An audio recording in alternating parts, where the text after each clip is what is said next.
Hello दोस्तों, आप सभी का स्वागत है मेरे यूट्यूब चैनल पे। आज हम लोग क्लास 6 हिस्ट्री का चैप्टर 7 का क्वेश्चन आंसर्स करने वाले हैं, ठीक है ना। जिसमें objective questions, fill in the blanks और जो सब्जेक्टिव क्वेश्चन है, जो लॉन्ग लॉन्ग आंसर्स लिखे जाते हैं, उन सभी क्वेश्चंस का हम लोग सॉल्यूशन इस वीडियो में देखेंगे, ठीक है। तो आइए शुरुआत करते हैं।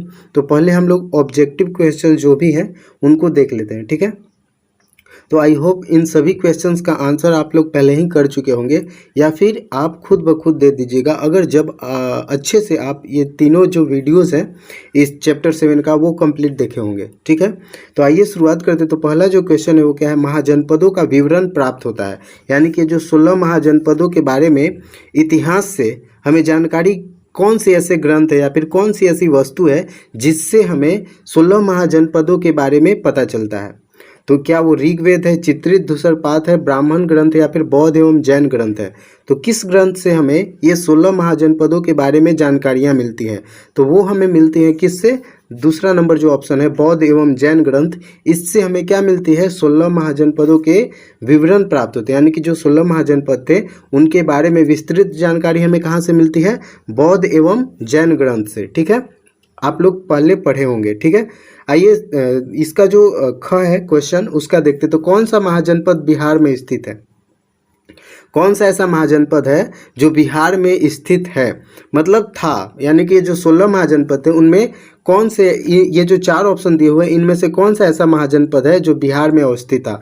तो कौन थे? अंग, कौशाम्बी, कौशल या फिर अवंती। तो हम लोग पढ़े थे कि मगध साम्राज्य के पूर्व में कौन सा महाजनपद था? अंग महाजनपद, जो कि कहाँ पे था? मुंगेर और भागलपुर वाला जो एरिया था बिहार का, वहाँ पे जो महाजनपद था वो कौन महाजनपद था? अंग। तो इसका राइट आंसर क्या हो जाएगा? इसका राइट आंसर हो जाएगा एक, पहला नंबर ऑप्शन, यानी कि ख का राइट आंसर क्या हो जाएगा? अंग, ठीक है। आगे बढ़ते हैं ग नंबर क्वेश्चन पे कि राजा भूमि की उपज का कितना हिस्सा प्राप्त करता था? हम लोग देखते थे कि राजा को अपनी सेना को रख रखाव करने के लिए राजा अपना जो प्रशासन है, राज करने के लिए, शासन व्यवस्था चलाने के लिए उसको किस चीज़ की आवश्यकता होती थी? लोगों की आवश्यकता होती थी, कर्मचारियों की, मंत्रियों की आवश्यकता होती थी, जो लोग क्या करते थे? राजा को सपोर्ट करते थे। तो जब वो सपोर्ट करेंगे तो उनको कुछ तो चाहिए, यानी कि उनके लिए वेतन की आवश्यकता होगी। तो वेतन कहाँ से देता था राजा? टैक्स से देता था। लोगों से क्या लेता था? टैक्स लेता था, कर वसूलता था। तो ये बहुत लोगों से कर वसूलता था, जैसे कि किसान हो गए, व्यापारी हो गए, या फिर जो क्या है, कारीगर हो गए, उनसे भी ये सब राजा क्या करता था? टैक्स वसूलता था। तो किसानों से, यहाँ पे क्वेश्चन क्या है कि किसानों से उपज का कितना हिस्सा प्राप्त करता था राजा? तो वो छठा हिस्सा होता था। कितना हिस्सा होता था? छठवां हिस्सा होता था। 1/6 क्या करता था? 1/6 जो हिस्सा है वो क्या कर लेता था? राजा ले लेता था, ठीक है।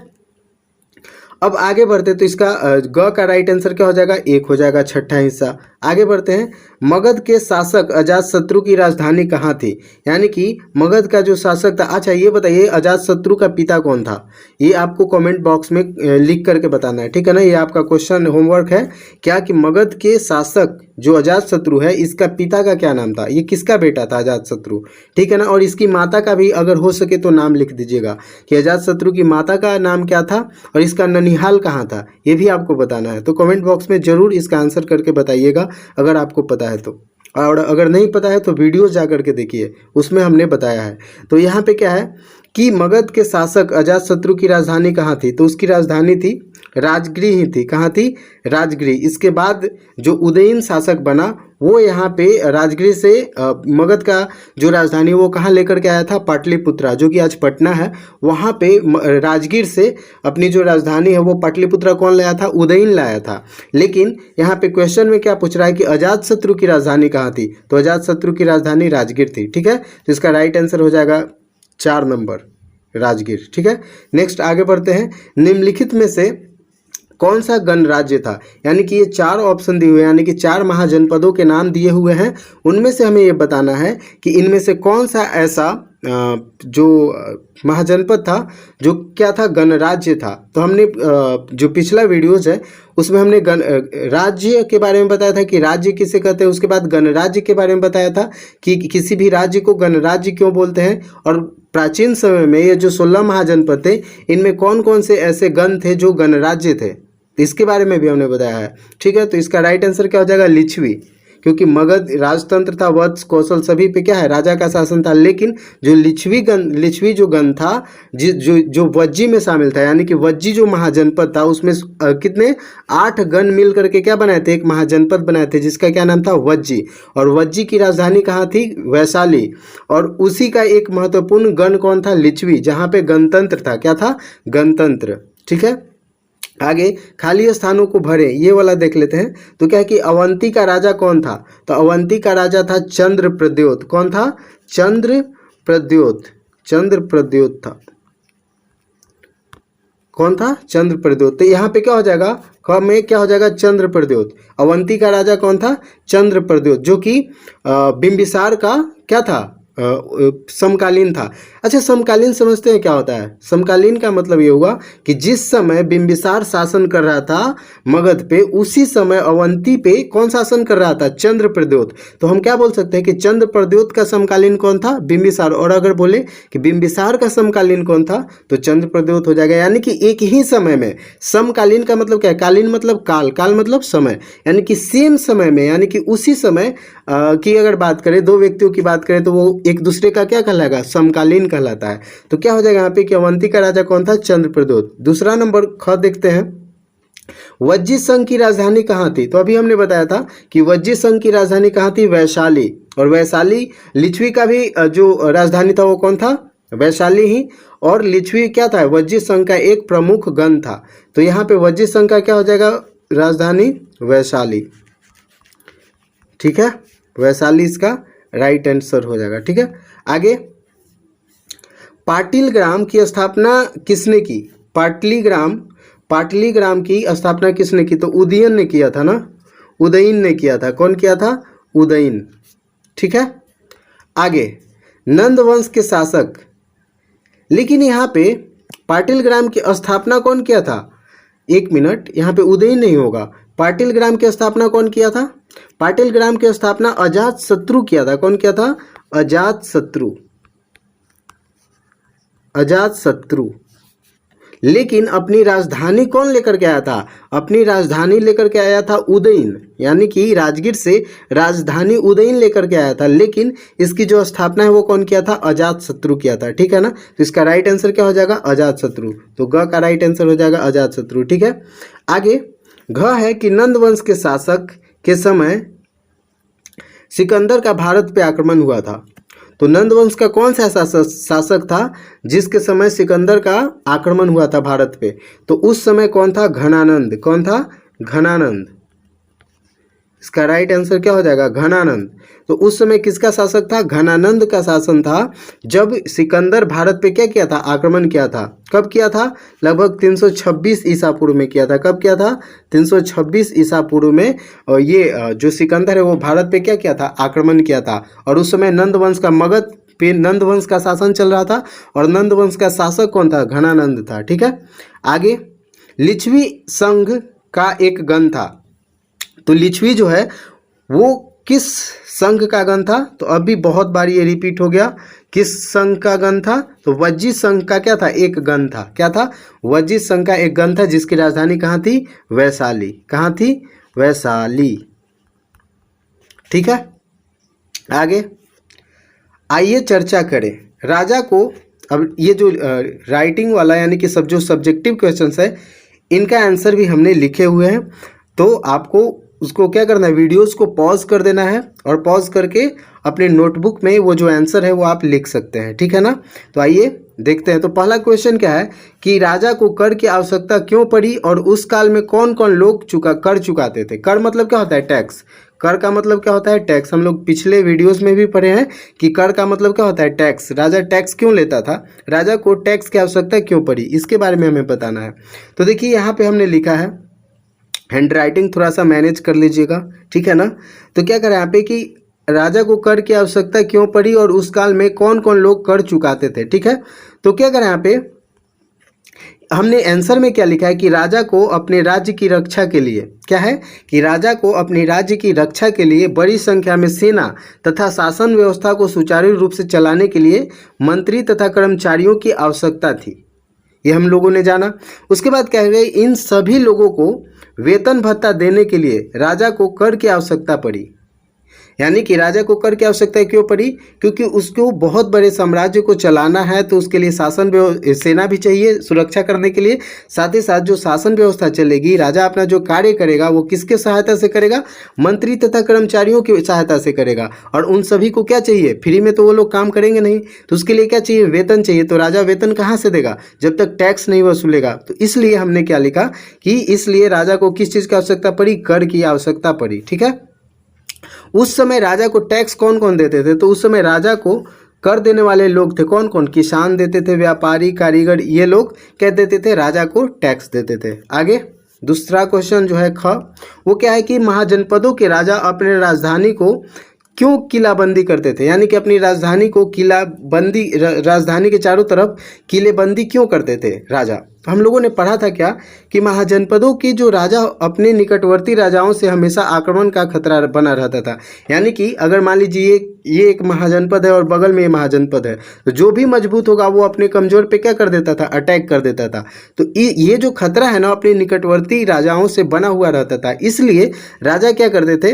राजा की सारी शासन व्यवस्था उसकी राजधानी से ही चलती थी।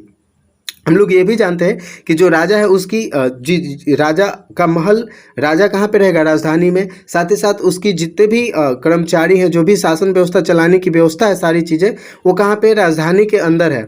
अब क्या करें कि इसलिए इसको सुरक्षित रखने के लिए राजधानियों की किलेबंदी करवाते थे। यानी कि ये सभी सुरक्षित रहे, इन सभी पे क्या है? आसानी से कोई कब्जा न कर ले, इस चीज़ से बचने के लिए राजा क्या करवाता था? अपने राजधानियों के चारों तरफ किलेबंदी करवाता था। तो ये था ख का आंसर। आगे चलते हैं ग में।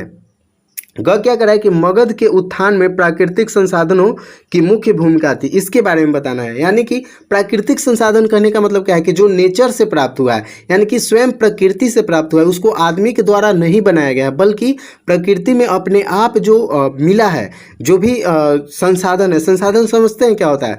संसाधन का मतलब क्या होता है? पहले तो ये बताइए।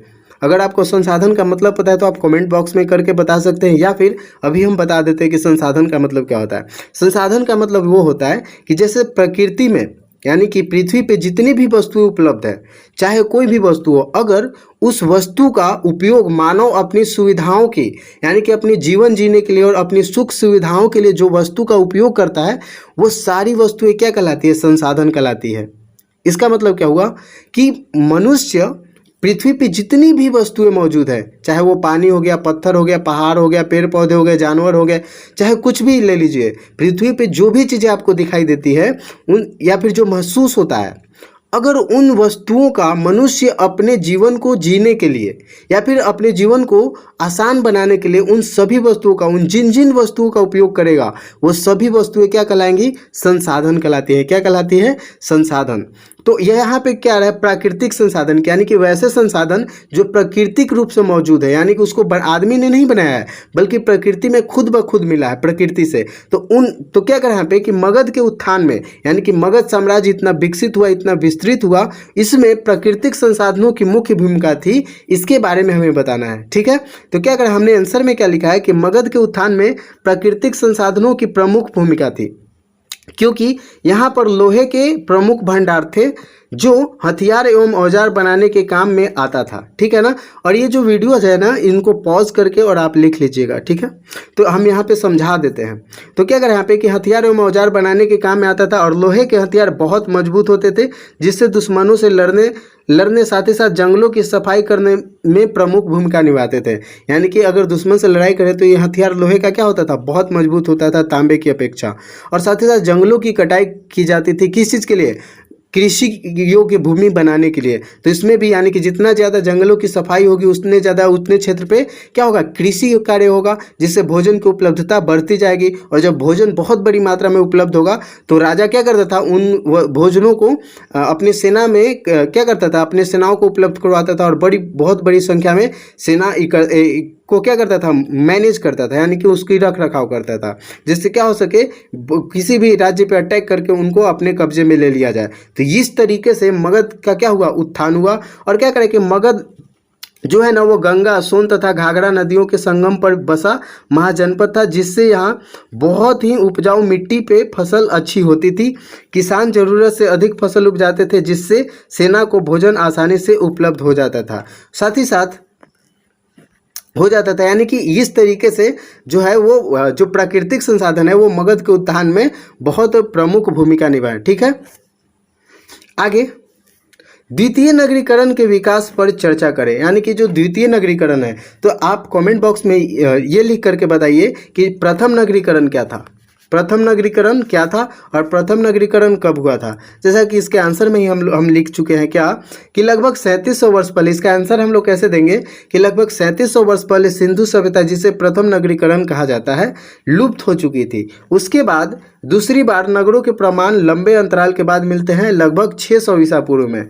इस समय विशाल राज्यों का गठन हुआ, उसकी राजधानियां भी विशाल रूप धारण करने लगी, जो राजनीतिक और प्रशासनिक केंद्र के रूप में विकसित हुए। यानी कि सबसे पहले नगरीकरण कब हुआ था, तो सिंधु घाटी सभ्यता के समय में हुआ था। उसके बाद सिंधु घाटी सभ्यता क्या हो गई, विलुप्त हो गई। उसके बाद अगर दूसरी बार अगर हम बात करें तो नगरीकरण दूसरी बार अगर देखें तो नगरीकरण की जो प्रक्रिया है वो कब दिखाई देती है, तो लगभग 600 ईसा पूर्व में दिखाई देती है। कब दिखाई देती है, लगभग 600 ईसा पूर्व में। और यहाँ से द्वितीय नगरीकरण का जो प्रोसेस है वो शुरू होता है। और यहाँ पे हम लोग देख रहे थे क्या कि बड़े बड़े जो महाजनपद हैं उनका विकास हो रहा था, और साथ ही साथ उनकी राजधानियां भी क्या हो रही थी, बहुत बड़े विस्तार में उन राजधानियों का विकास हो रहा था। और यहाँ पे राजनीतिक और प्रशासनिक केंद्र के रूप में विकसित हुए, और कुछ नगर धार्मिक सांस्कृतिक के लिए भी प्रसिद्ध हुए। नगरों में बसने वाले लोग भी अलग अलग प्रकार के थे, जिसमें कौन कौन लोग थे, तो पुरोहित, व्यापारी, शिल्पकार, मजदूर, सेवक, दास सभी शामिल थे। और क्या है कि कुछ प्रमुख नगर उस समय के कौन कौन से प्रमुख नगर थे, तो अगर बात करें तो वाराणसी, वैशाली, चंपा, ये चंपा है, राजगिरी, कुशीनगर और कौशाम्बी इत्यादि। तो ये प्रोसेस था द्वितीय नगरीकरण का। ठीक है, आई होप ये जो वीडियोस है वो आपको अच्छा लगा होगा, समझ में आया होगा। तो प्लीज़ वीडियो को लाइक करना मत भूलिएगा, और चैनल को अभी तक सब्सक्राइब नहीं किया तो प्लीज़ चैनल को सब्सक्राइब कीजिए। ऐसे ही वीडियोस को देखने के लिए सारे जितने भी क्लास 6 के जितने भी सब्जेक्ट्स हैं, जैसे ये हिस्ट्री हो गया, ज्योग्राफी हो गया, सिविक्स हो गया, इन सभी का कंप्लीट वीडियोस मिलेगा आपको। तो इसलिए चैनल को ज़रूर सब्सक्राइब कीजिए। तो मिलते हैं नेक्स्ट वीडियो में, तब तक के लिए धन्यवाद, टेक केयर।